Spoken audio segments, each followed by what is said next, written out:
Sakal Gunar Vande Guru Sri Charanaravindan.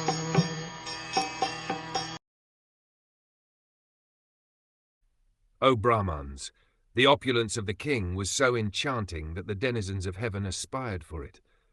But because he was absorbed in the service of the Lord, nothing could satisfy him except the Lord's service. There are two things in the world which can satisfy living beings. When one is materially engrossed, he is satisfied only by sense gratification. But when one is liberated from the conditions of the material modes, he is satisfied only by rendering loving service for the satisfaction of the Lord.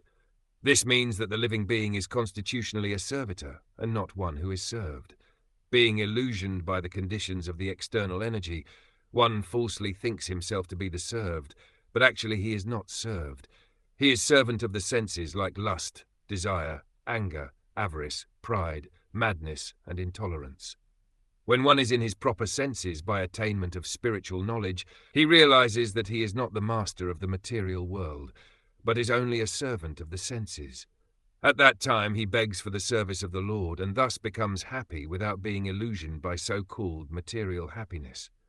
Maharaj Yudhishthira was one of the liberated souls, and therefore for him there was no pleasure in a vast kingdom, good wife, obedient brothers, happy subjects, and prosperous world.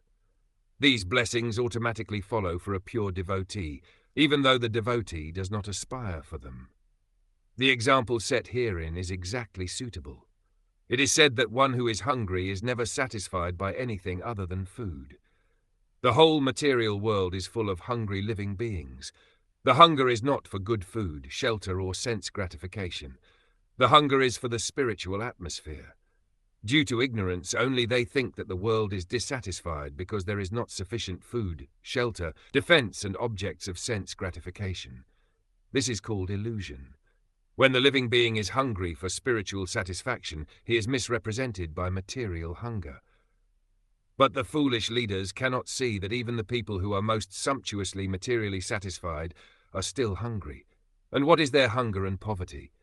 This hunger is actually for spiritual food, spiritual shelter, spiritual defense, and spiritual sense gratification. These can be obtained in the association of the Supreme Spirit, Lord Sri Krishna, and therefore one who has them cannot be attracted by the so-called food, shelter, defense, and sense gratification of the material world, even if they are relished by the denizens of the heavenly planets. Therefore, in the Bhagavad Gita it is said by the Lord that even in the topmost planet of the universe, namely the Brahmlock, where the duration of life is multiplied by millions of years by earth calculation, one cannot satisfy his hunger. Such hunger can be satisfied only when the living being is situated in immortality, which is attained in the spiritual sky, far, far above the Brahmlock, in the association of Lord Mukund, the Lord who awards his devotees the transcendental pleasure of liberation.